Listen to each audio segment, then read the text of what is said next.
Time to catch up with some weather, and it's not looking very nice, Alex, is it? I know, it's been a rather miserable Monday, I think, Tim, it's safe to say, and we're not done yet with all the wet and the windy weather. We have a Met Office severe weather warning in force for downpours across South Wales in particular, and later in the night the rain could get pretty heavy across South East England. A big stripe of cloud responsible for persistent rain today across Northern England to East Anglia, some snow over the Pennines and still some snow to come over the hills of Scotland. Basically, it's a wet and a windy night. As I said, these showers could get pretty lively across the far southeast later on.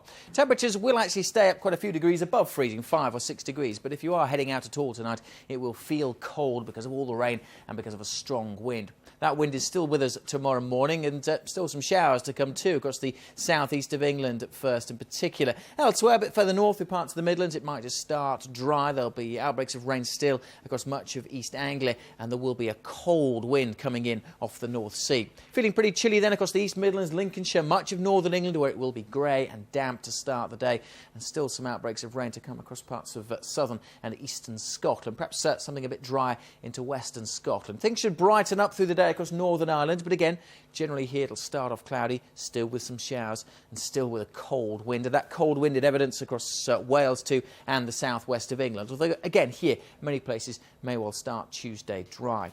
Now, as we run through the day, I'm optimistic that these western areas will actually turn brighter. The cloud could break up across Wales, southwest England, Northern Ireland and much of Scotland. For central and eastern England, however, it'll be a cloudy day. There'll be further showers, some of which will be heavy, and it will feel cold. The wind is going to be coming in from the east or the northeast, bringing in the cold air from over the North Sea, so it will feel chilly wherever you are. Even if you've got some afternoon sunshine, temperatures will be struggling, just 7, 8, 9 degrees I think at the very best, and it will feel colder than that, particularly on those North Sea coasts with that wind arrowing in. Now, as we go through into Tuesday night and Wednesday morning, still be some showers across the southeast corner, but they do tend to drift away through the day. And certainly elsewhere, it looks dry and bright on Wednesday. And crucially, the winds will be lighter as well. So if you're after a fine day this week with some autumn sunshine, then Wednesday, well, that's the best chance, I think, because later on in the week we get another spell of wet weather arriving on Thursday and blustery showers are set for Friday. So as I say, Wednesday, your best bet for some autumn sunshine this week. There's plenty more details and all the weather warnings, as always, online. That's all from me for now. The aid workers who come, most of them from very well-to-do parts of the world, they go to Darfur, where they are at risk. Why? Some of them have gone not once, but maybe twice, maybe thrice. Why? It's because we are created for goodness. We really are. The Today programme, weekdays 6 to 9, Saturdays from 7 on BBC Radio 4.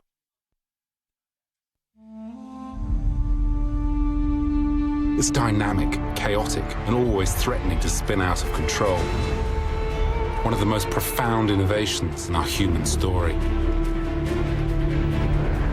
Telling the stories of the first civilizations, I'm going to be making the case for civilization itself. In a 6-part odyssey from Mesopotamia to ancient Rome, historian Richard Miles unearths the origins of human society.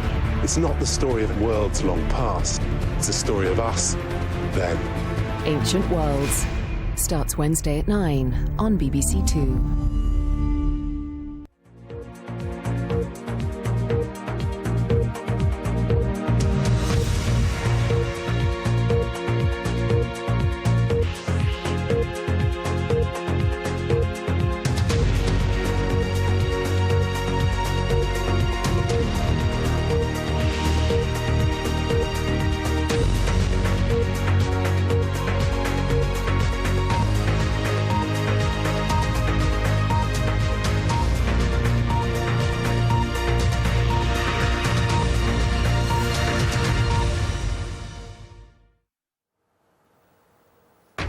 Today at 6, a full public inquiry starts into the appalling standards of care at Stafford Hospital.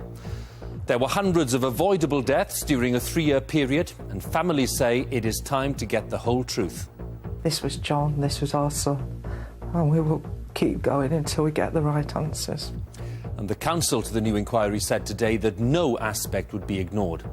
Also in tonight's programme, the most seriously injured casualty of the 7/7 bombings tells the inquest that he saw the ringleader seconds before the blast.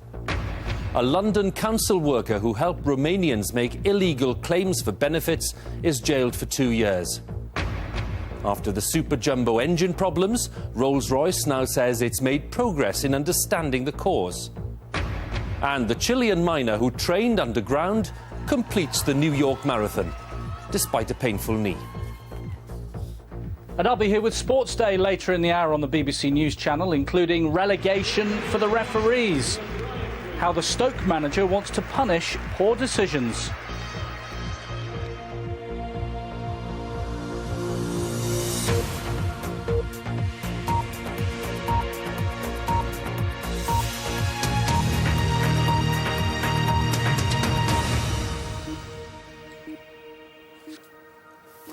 Good evening and welcome to BBC News at 6. A public inquiry has started into serious failings at Stafford Hospital after an official report found appalling standards of care had caused hundreds of avoidable deaths between the years 2005 and 2008. An investigation found that managers at Mid Staffordshire NHS Trust were preoccupied with cost-cutting and with government targets. Families have spent years fighting for today's public inquiry, as our health correspondent Jane Hughes reports. They went to hospital vulnerable and in need of care. Instead, they suffered appalling neglect and many of them died, victims of a catalogue of healthcare failures. Among them, John Moore Robinson, who'd had a mountain biking accident and went to A&E. He was sent home, but died hours later with massive internal bleeding. All we want is answers, and answers we will get. Hopefully the inquiry will assist us in that way. Yeah, we just can't sit back and not do anything, you know. This was John, this was our son, and we will keep going until we get the right answers.